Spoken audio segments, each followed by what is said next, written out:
Hello, ladies and gentlemen. It's Steven. And with 4 days and 14 hours left until TI7 or TI8, excuse me, actually starts, we're here with our final 100% locked in Battle Pass Compendium predictions for this year. I'm here with M Target, as per usual. Say stuff. Thank you. Sorry, I just got some bad news, so Oh, it's not a big deal. It's okay. just frustrating. Well, anyway, he's here. I'm here. We're here to talk about Dota 2, your Battle Pass, who you should pick in the predictions, and how we actually are probably the best in the business at this exact thing.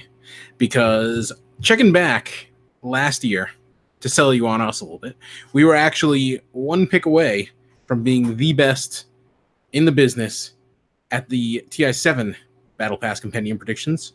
If we had actually picked EG or picked Team Liquid instead of EG, we would have been by far the #1 in terms of the expert picks aggregated by Reddit. And we're here to hopefully, take that top spot this year.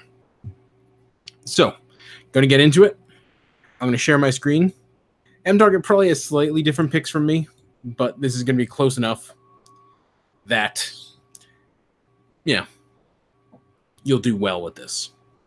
So, it's changed a fair bit since the last version you saw. We did one a month and a half ago or so. It was like 45 days until TI8. Now it's obviously 4 days, as you can see. But here are the heroes. And for everybody who just wants the predictions and doesn't hear us talk, there's teams, there's players, and there's the tournament. Okay. So, since we last did this, we had Bloodseeker as the highest win rate and I think as the highest kill average as well. And he got not nerfed to hell, but he got a couple pretty good nerfs in the last round of patches. So we changed up both of those predictions as well as some of the other stuff. So most picked hero, got Crystal Maiden. Most banned, sticking with Io. Broodmother, highest win rate. Storm Spirit, highest kill average. Bounty Hunter, for whatever reason, people aren't picking to have the highest assist average, but you absolutely should pick him because track gives you assists now. Morphling with the lowest death average. For years, people.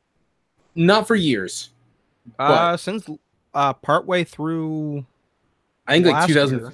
Actually, I guess like 2015 would be 3 years ago. Yeah, 2015, 2016. Like it's not. It's been. Okay. Yeah. But anyway, so pick Bounty Hunter for that spot. That's actually like the one you should probably feel strongest about. And yeah, any thoughts on this? So I get the CM. So for me, the Dota Buff, but DotaBuff.com, if you guys don't know, great site. I'm friends with several devs and owners, etc. But good site anyways. And they released their predictions done by Kawhi Sox, who I've met, good writer. And I let myself get swayed by some of their statistics because, yes, Dota Buff uses those, but only by a couple. So I changed to Beastmaster for most picked. One of those comfort heroes sees a lot of play. They say Lycan. I say no, it's still going to be Io for most banned. Highest win rate. They made a very good case for Arc Warden. So I switched to Arc Warden there, but that's all that I changed. Everything else they've got different, or mostly different than us, but I still feel very confident in our stuff. Obviously, highest last hit average. You've got Medusa. I've got Anti-Mage. They have Terrorblade. Any of those three are good options. Yeah. I mean, keep in mind, okay, something else that you can pull from the aggregated predictions from Reddit is that the most accurate in the world was 10 right, and that's not that many, all things considered. So we're aiming for more. We're aiming for 100%, but there's a lot of one-off performances that are going to skew things, and we'll do the best we can, but there's a lot of room for error here.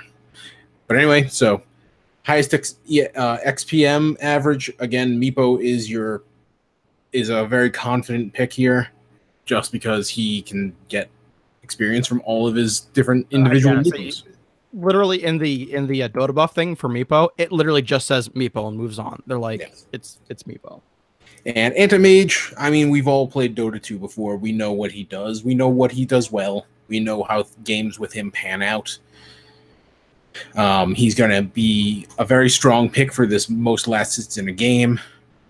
He's going to be a very good pick for basically any character or a carry-focused category. Went with him for most kills in game. You can pretty much put in any hard carry or any really popular mid pick. That's basically any of these one game categories are just a crapshoot. There's going to be some crazy 2-hour-long game that makes things go really weird, and Anti-Mage is our pick, but there are plenty of other options. So teams. I changed this up quite a bit from last time. Yes, I changed a couple things as well, but it's some of this stuff is still crapshooty. Like, for example, teams that pick the fewest different heroes. So with the way that the group stages are being run, every team is guaranteed to play 16 games. Yes. So basically, you're looking for a team that's going to get the snot beat out of them and just lose out, but also not like try all of these crazy different things. You basically want a team that plays 16 games and goes home. Yeah. My mentality for that would be to pick a good team that you expect to flounder. I'm going with Pain Gaming because I'm generally a Pain Gaming hater, while N-Target here is not.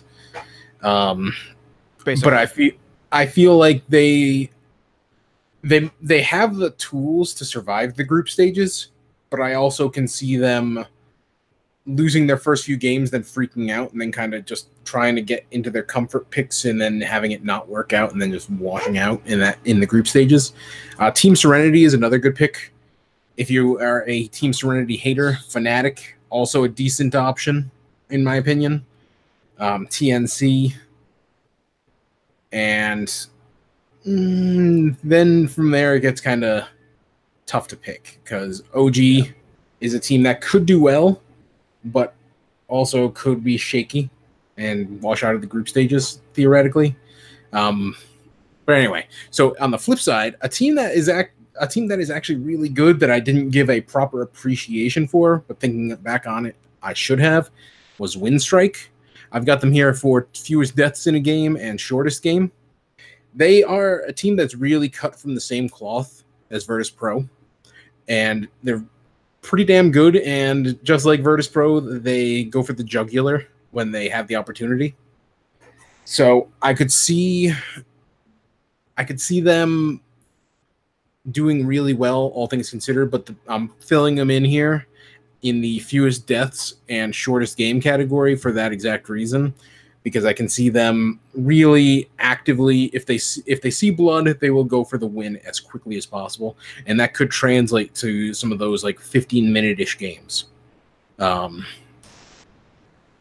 Most assists in a game and team that wins the longest game, I went with Liquid with both of those. I think Liquid has probably the best high ground defense game in Dota 2 right now. Agree, disagree? Yeah, probably. Like they are really good at stalling out games that aren't going well. So you can go with a bunch of different options. A very popular one for wins that the longest game is Fnatic. They are a team that on the flip side of Windstrike, they are a team that is very comfortable getting the lead and then building that lead until they can absolutely positively get the win. So speaking of Fnatic, I have, and you do too, for that highest game length average. Yep. I had that before, I think. Oh no, I had Liquid before I changed that, because again, that high ground thing.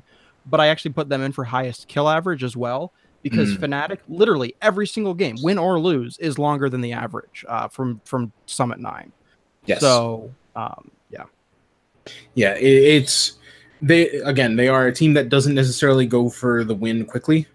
They are kind of a, not to say TI2 Chinese Dota style team, because they don't have the same kind of farm focus that they did back then, but they are a team that looks to really have the deal basically signed, sealed, delivered before they bring it home. You know what I mean?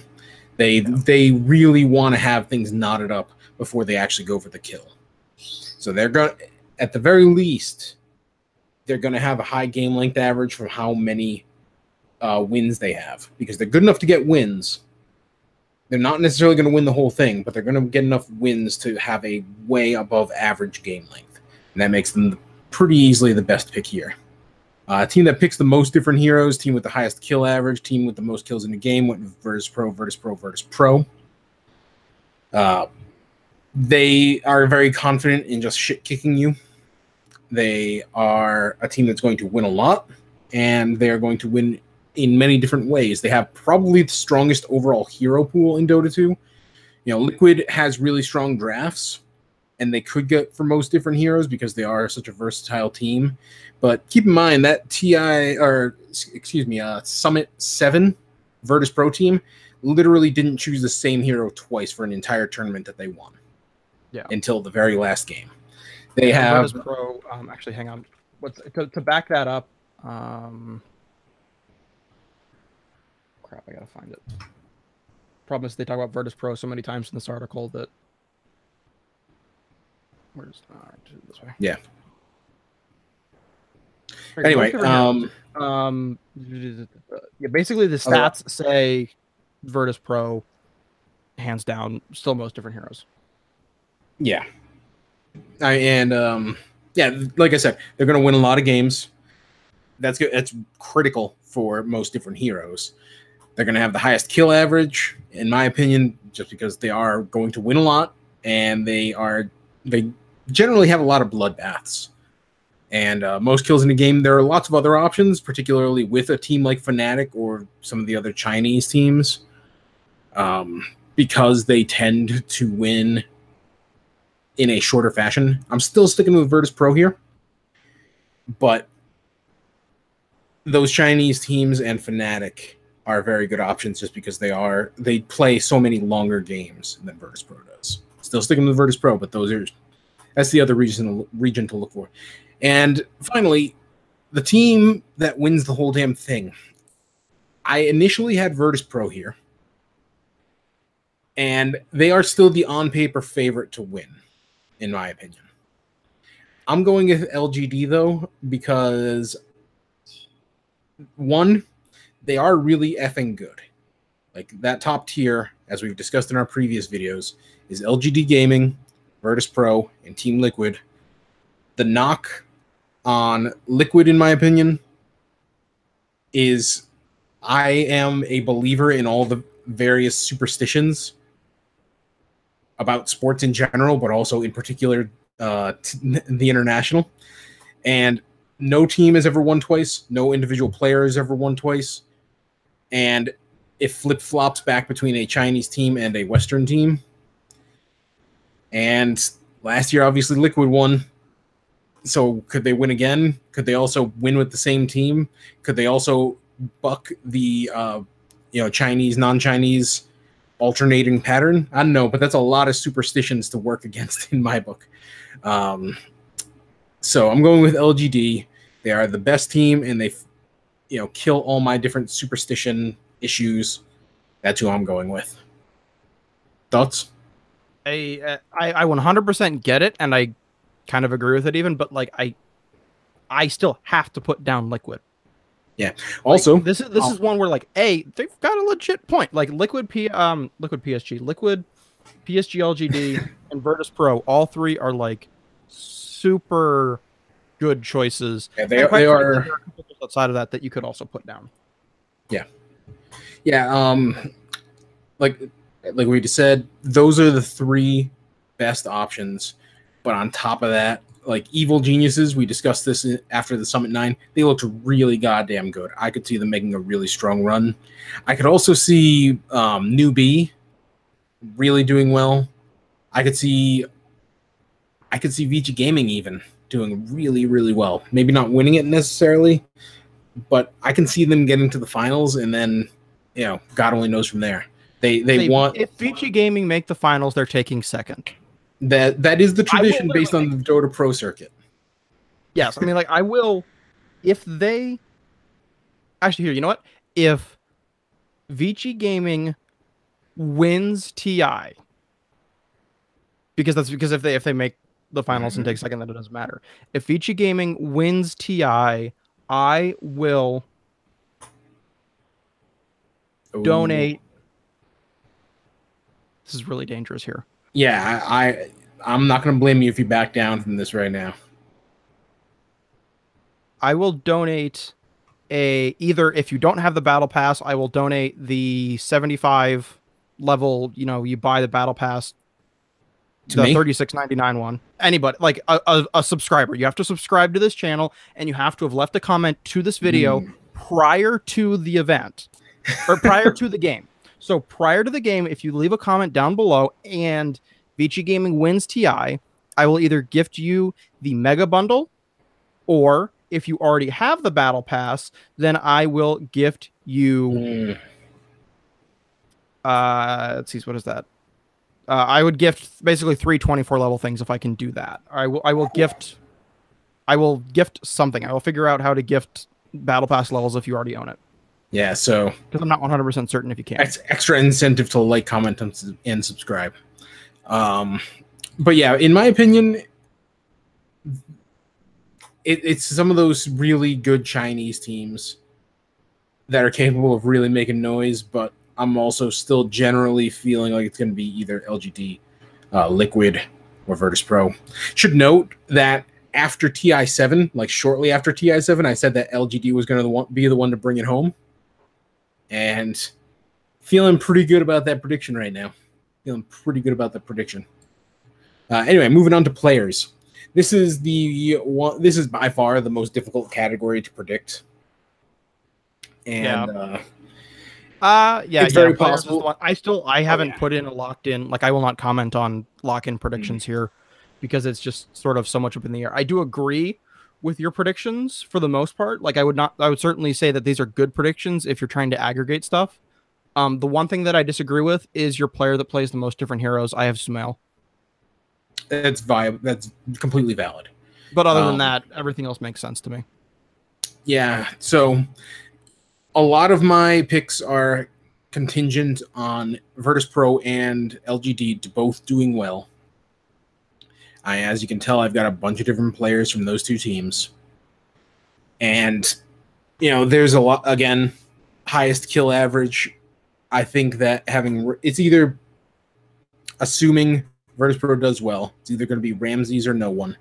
They are, the players that die the least on those two, die the least and get the most kills on Virtus Pro.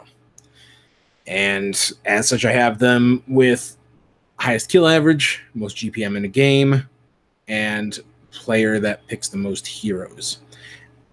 Again, as I touched upon, those are... You need to make sure that you pick players that are going to do well, or going to be on a team that does well. You're going to need them to stick around for a long time. In Virtus Pro, whether they come in first or not, I expect them to stick around for a long time. PSG LGD, same thing. I've got a bunch of different PSG LGD players. And basically, obviously the assists and the assist average and the last hit average, all those things conform to the specific roles of those players on those teams. The two that I ended up really getting swayed by Dota buff on are Raven for lowest death average and Rezo for highest GPM average. Raven, just statistically speaking, tends to die less than any other pro player in any other team. I don't know if that's necessarily going to hold up at TI8, but I think that according to Dota buff, he had something like fewer than 3 deaths a game, and the next was close to 4. So statistically speaking, he's a shoo-in for this category. And Rezo, Rezo is really good. He basically single-handedly brought Team Empire pretty far along in TI7. And that Vici Gaming J team looking pretty darn good with him on it. Not necessarily going to win, but you can count on him to get farm. And even if they don't stick around for long, you can count on him specifically to do well. And that's why I've got him in highest GPM average. Again, a lot. You can fill in. We can have the best predictions in the world, and we do. But we're still going to get a pretty low batting average on this page especially. So feel free to slide in your own picks. Feel free to make your own recommendations in the comments. But these are who I am going with. And you can live or die with me. Finally, tournament. This one I actually left untouched from last time, I believe. I tweaked to get a little bit closer to your numbers, I think, because I disagreed on a few things. But yeah, I did get a little bit swayed by Dota buff to change a couple up and down. Yeah. So, most games played at the, or total number of games played at the event, Dota buff actually picked the same number that I did, which was 50 to 54. Yeah. That would be the one thing that I would suggest Steven and viewers check is go and look at like Dota buff's comments just on the tournament predictions, because they have tons of stats backing it up. And so for like games played and like some of the duration stuff, there's some pretty good data there to actually. Yeah, in my opinion, there's a lot of uncertainty regarding a lot of these teams. Again, Evil Genius is a great example because I could see them being top 4. I could also see them being well outside of top 4. OG is a team that I could see making top 8. I could also 100% see them washing out of the group stages. Yeah, there are a lot of teams that fit right along with them in having that just complete. Who knows how they're going to do? Team Serenity, again, I could see them making that fringe top 8 level. I could also see them washing out of the group stages. Pain Gaming, on down the list. There's a lot of uncertainty, but I feel like once TI8 rolls around, the tiers between the teams are going to become a lot more obvious, whether we know what they are exactly or not. We're going to know then, and that's going to turn into a lot of 2-0s, 3-0s.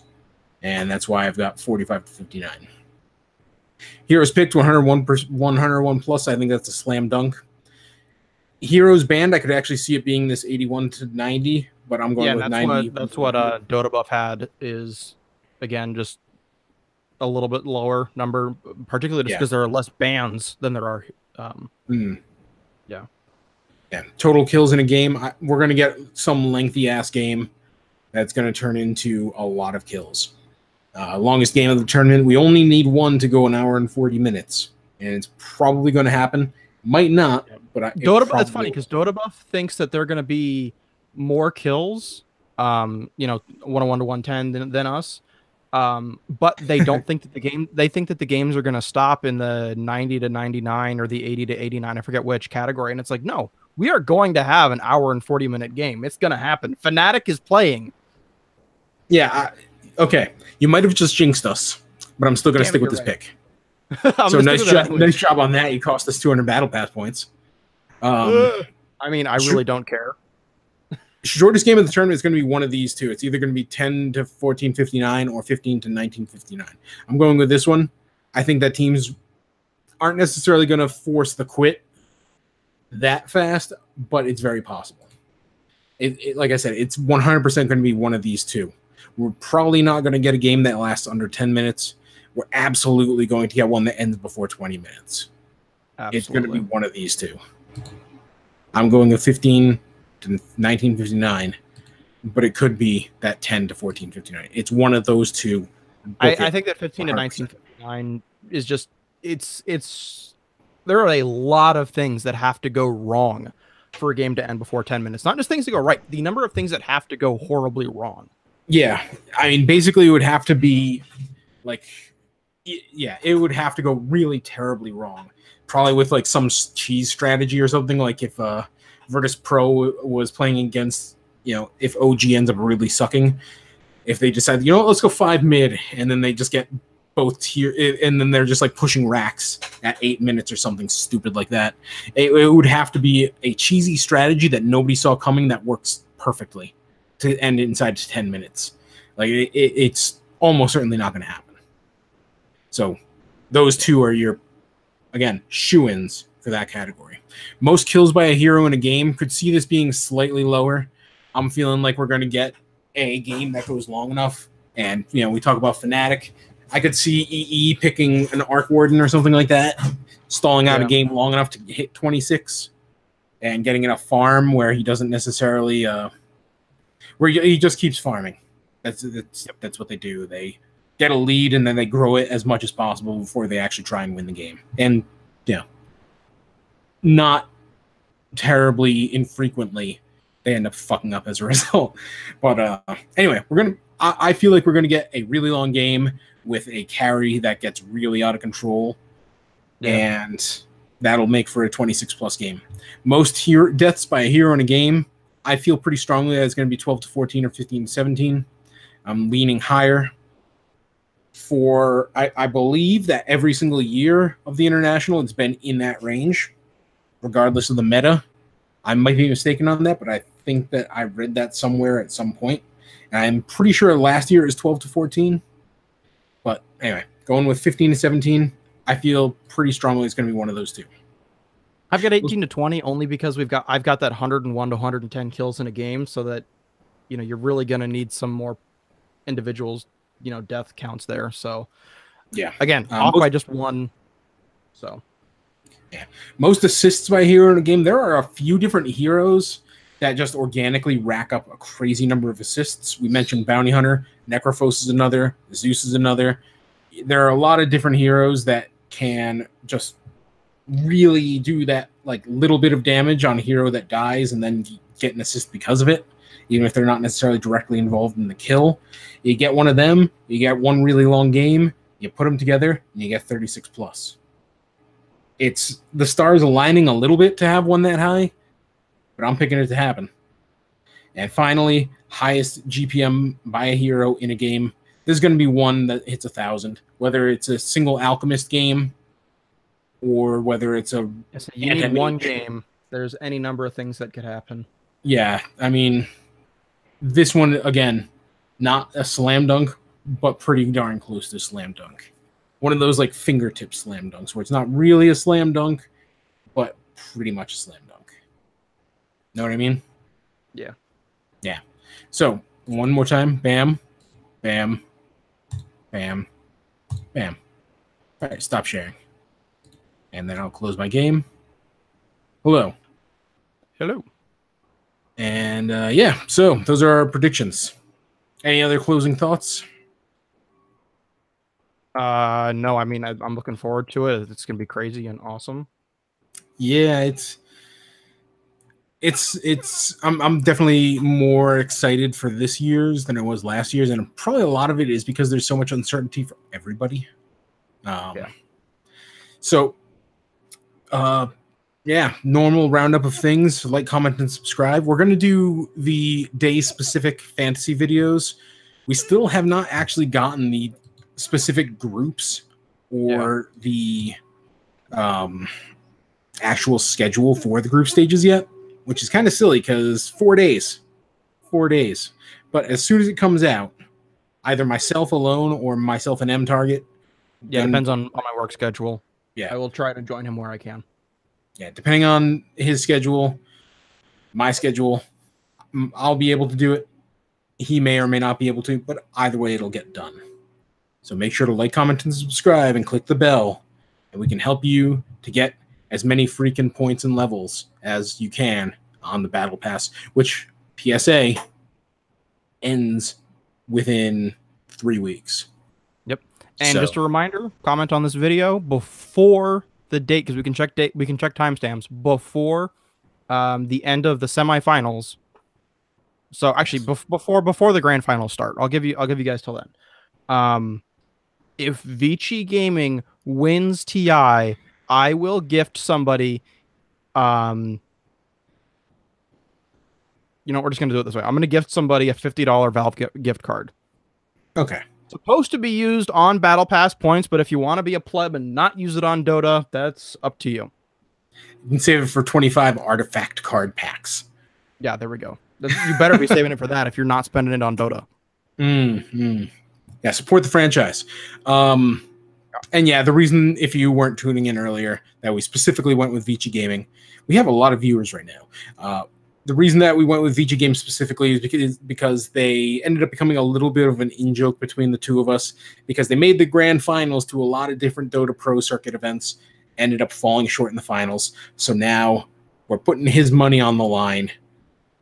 If they end up somehow winning, if their first winning tournament of the year ends up being freaking TI8, you're getting money. Somebody's getting money. Yeah, somebody's getting money. So yeah, anyway. Have a great weekend. Have a great week. Enjoy TI. Like, comment, subscribe, and make sure to tune in for our fantasy stuff, which will be coming out within the next few days. Peace.